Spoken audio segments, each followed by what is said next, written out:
Well, hey everyone, my name is Nathan Jones and welcome to another video. If you're new here, welcome. I like to talk about all things movies, specifically Blu-rays, and today we're talking about what's in my queue series. So that means the current things that I'm watching from, I guess, July, the very end of July. When I'm recording this, it's the end of July, really early August. And so this is what I'm currently watching right now. Now, keep in mind if you are not new here that you probably are aware that I haven't put up anything in maybe a week or so.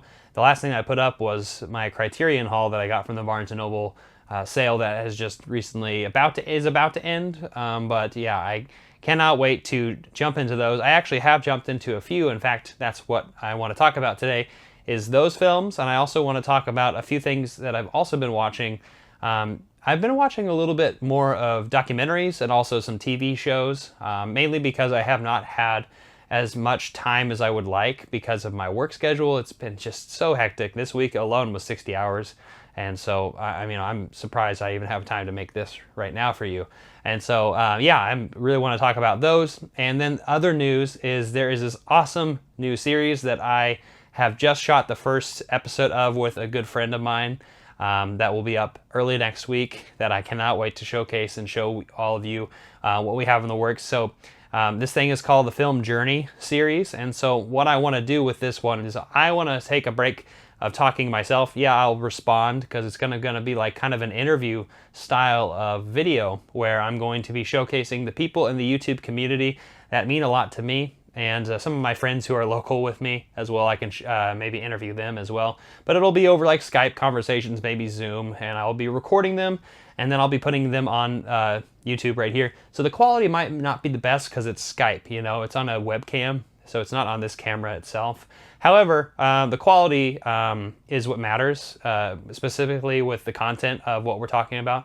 So it's interview style. It's a film journey style. So I'm going to be asking kind of what got a lot of my friends into film, into movies, and why are they where they're at right now, and what do they want to showcase, what are they currently watching, their favorite film, things like that. And so I'm going to be reaching out to a lot of my friends in the community, and I hope to continue this series because the first episode was so much fun, and yeah, you'll be able to check that out very, very soon. That'll be my next video after this one.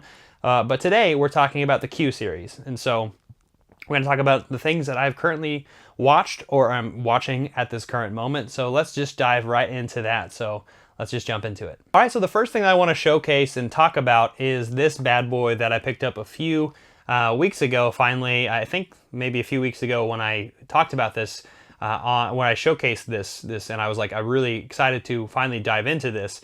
I had the opportunity to watch The Big Boss and Fist of Fury, which are the two first films in this collection. So currently I'm watching the Bruce Lee box set, his greatest hits, and I really love this box set. It's super wonderful. The poster is not in the box right now, it's somewhere else, the little magazine kind of cover. But right here is kind of the showcase of this. But The Big Boss came out in 1971, and then in 1972, Fist of Fury came out, and they're fairly different films. And I'll just talk a little bit about each of those films, kind of the setup and why I like them or I didn't like them. So the first film, The Big Boss, came out in 1971. Now Bruce Lee had already been to Hollywood, and honestly, he's kind of was blacklisted a little bit, mainly because Americans weren't really comfortable with Asian actors or Chinese actors for that matter, and really he was not really given the respect that he deserved. And so he came back to Hong Kong, and he kind of got that second jolt of energy and the recognition that he deserved in these films that this collection really likes to showcase. So in The Big Boss, Lo Wei, the director, along with Bruce Lee, the actor, showcases this really awesome story where Bruce Lee is actually this adopted family member. He's coming to Thailand to work with that family at this ice factory, and slowly you start seeing that the foremen and like the bosses who are there in The Big Boss, you know, for instance, they're kind of abusing their power, and people are disappearing, and eventually, you know, off screen they're dying, you know, and so, you know, you're seeing all this abuse of power, and what does Bruce Lee have to do to try to stop this? He's taken a vow of peace. He's a pacifist. He's got this maybe this jade amulet around his neck that he hides kind of underneath his shirt, and he wears that because he's like, he doesn't want to harm anybody. You know, it doesn't really tell us why he's done this pacifist vow that he has. But midway through the film, spoilers ahead, that amulet breaks, and then he has to take action in his own hands. And yeah, he just kind of showcases who Bruce Lee is and how he can dominate a situation and really take over, and then really bring the justice that is deserved to these I guess Thai overlords in this specific film. But The Big Boss was a good time, and it's a really good introduction to Bruce Lee for me, because I have only seen one other film by Bruce Lee. It's also in this collection. I can't wait to talk about it later on when I revisit it. But yeah, I really loved The Big Boss. And so a year later, in 1972, we have Fist of Fury that came out, and it's also directed by Lo Wei, and Bruce Lee starred in it, and they didn't really like each other. That's some of the supplements that really kind of showcased in this collection, really showcases their disagreements and how they didn't really like each other that much. But this story is actually based on a real life event that happened prior to this story that is actually fictionalized based on that true event. So the true event is that this Russian wrestler actually kind of gave this message to this Chinese master that the Chinese were, and this is actually racially sensitive, just the one to forewarn you, that they called them the sick man of Asia. And so that means that this was a very popular slur kind of in the 20th century towards the Chinese, and really towards a lot of the people in Asia who were not Chinese kind of said that they were the sick men of Asia. This also happened in the West, and unfortunately, but really to showcase this prowess that the Chinese actually did have, that master, that Shifu, really just kind of showcased that to the Russian wrestler, and he beat him, and he made him eat his own words. And so this story picks up after that master's death, who actually was in real life said to believe that they think a Japanese dojo actually murdered him. But we really don't know about that situation. But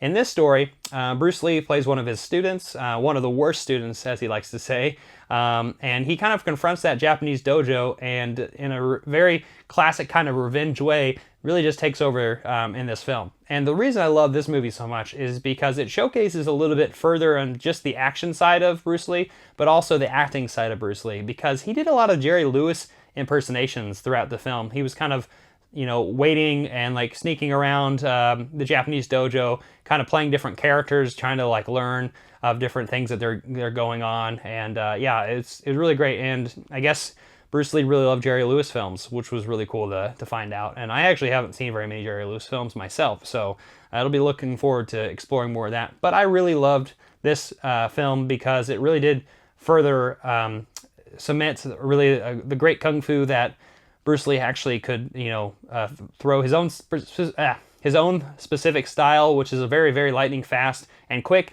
very personal himself. And yeah, it was really, really great to see that showcased in that action that really hasn't really been seen by anybody else because it's so unique to him. And so I cannot wait to keep furthering going down the Bruce Lee, his greatest hits box set. It's going to be a really good time. And The Way of the Dragon is next, and it came out in the same year as 1972. So that's the next one I will watch. But let's move on from here to another Criterion that I've recently watched. All right, the other Criterion that I've actually recently watched, had time to finally watch, was from my last haul video that I talked about, The Ice Storm by Ang Lee. And speaking of another Chinese director, but he's actually in America, and in this story, it's a very American story, which is super, super crazy. This has an insane cast. Let me read it to you once again. You have Kevin Kline, who kind of plays his father, Joan Allen, Sigourney Weaver. We also have Tobey Maguire in it, Christina Ricci, and Elijah Wood, among other people in this. This is like a film about all of these really broken relationships, and this ice storm, which is almost like its own character. This kind of an impending storm that's coming, kind of just showcasing how it's its own. The setting of the story kind of, just plays a role into the story itself a little bit. And yeah, there's a lot of messed up relationships in this. There's some kind of coming of age moments with some of the younger kids, because this came out in 1997. So Elijah Wood, Christina Ricci, they were young with this. Tobey Maguire was pretty young too. This is before Spider-Man. And so Kevin Kline played this father with this broken relationship with Joan Allen. and he gets in another relationship with Sigourney Weaver, who is also married, who is like the mother of Elijah Wood. There's all these different things that going on in this film, and it's pretty messed up, and I had no idea what I was exploring when I was watching this film, but I really enjoyed it, and it's tragic, it's sad, it's also messed up, but at the same time, it like really evaluates how we can mess with each other and these relationships, how they all these relationships can really intertwine, and one thing could happen and really just set a lot of things up for failure or for success. And that's kind of my thoughts on this. If you haven't seen The Ice Storm, definitely check it out. It's a really good time. It's a really sad time as well. But Ang Lee did a really great job with this film, and I can't wait to explore more of his films. I've obviously seen some of his bigger works. I think the last movie that I watched was Gemini Man, when I was in China, and I actually enjoyed that movie. It was decently okay. So we're going to move on from Criterion to some TV series that I'm currently watching. Right now, I'm actually watching a TV series from my childhood, and I'm probably from all of your childhoods as well. You probably know where I'm going with this. I'm talking about ScoobyDoo Where Are You? So I have this little disc right here. The big collection's over to the side of me. Let's see if I can get it. Whoop. Right here in this cool little box set. This is like the 50th anniversary collection. It actually has like a Funko Pop with Scooby-Doo, and then they're in there. But this is involved with this, and so I'm going to put this down. And yeah, so this right here are all of the first 41 episodes of Scooby-Doo Where Are You?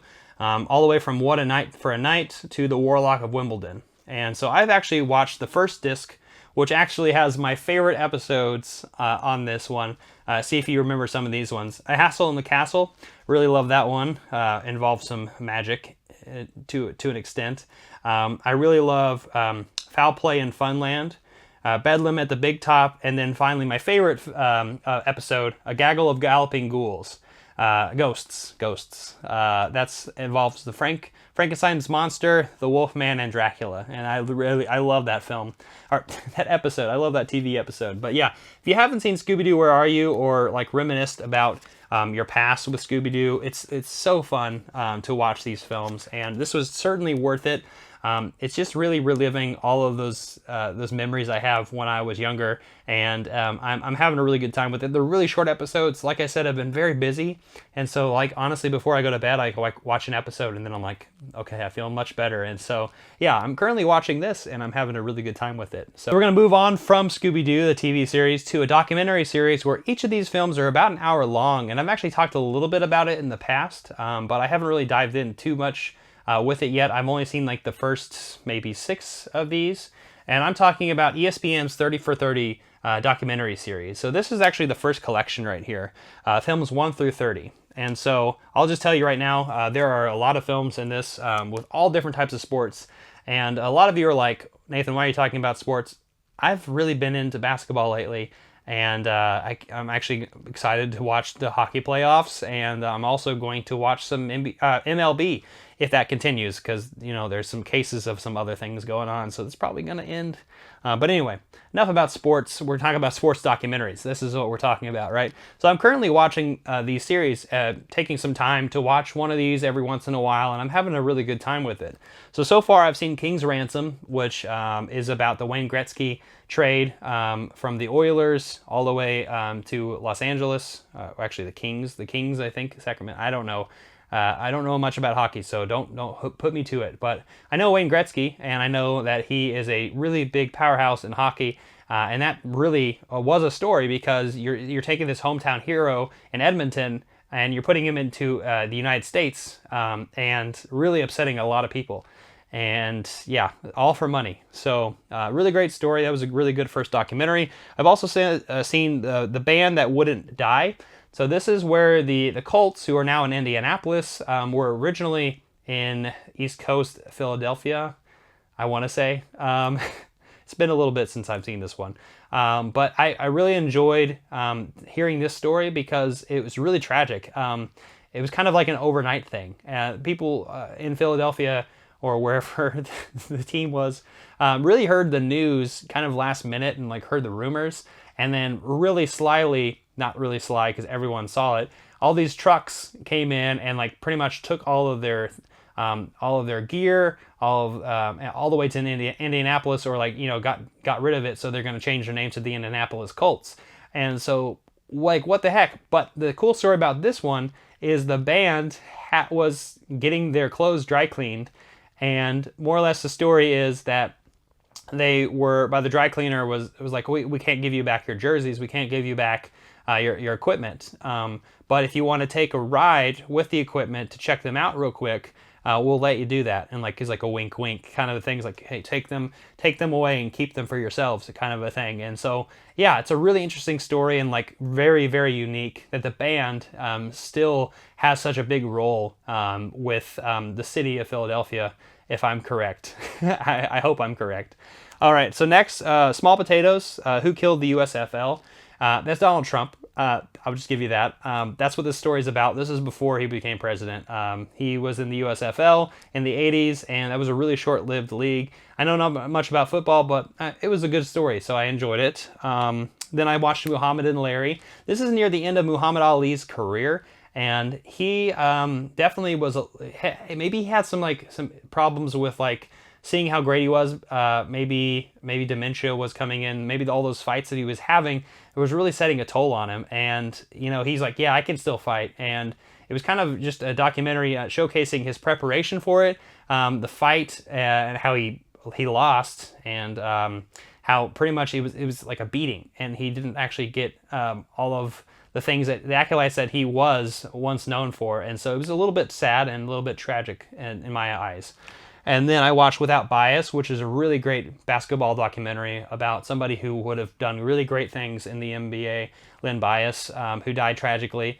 It's a really great documentary. That's definitely, out of the ones I've mentioned so far, that's certainly my favorite. And then the other thing I saw was The Legend of Jimmy the Greek, which was a sports commentator on, I think it's Fox that he was on, or CBS Sports, and he was a commentator. He has he had family in the past where he was maybe a part of some lucrative gambling, and he wanted to clean himself and become this sportscaster. And eventually, things caught up, and he said racist things, and he said bad things that weren't really great, and more or less he kind of whittled away into obscurity, and a lot of people kind of just forgot about him, and he was kind of washed up at the end. And so it's a little bit sad, but also at the same time, looking at it now, it's like, well, you kind of did all these things to yourself. And so I don't feel as bad for that, but that's just my eyes. And so, yeah, I've watched the first 6 of these, and I've also watched Winning Time, Reggie Miller versus the New York Knicks, which actually is my favorite so far of this, because I'm a big Indiana Pacers fan, and so I like Reggie Miller, and Spike Lee's involved as well. And if you're a fan, if you're listening to this still, because I'm talking about sports, you know Spike Lee. He is a big New York fan, and so of course the Knicks is his team, and he's there all the time. And yeah, it causes whole controversy, and I love it. But yeah, this is a really great set. I'm really enjoying it. So that's actually all I'm watching at this current moment. I'm watching some other things, I'm sure, coming up very shortly, but I want to know what your thoughts are. What are you currently watching? What is on your queue?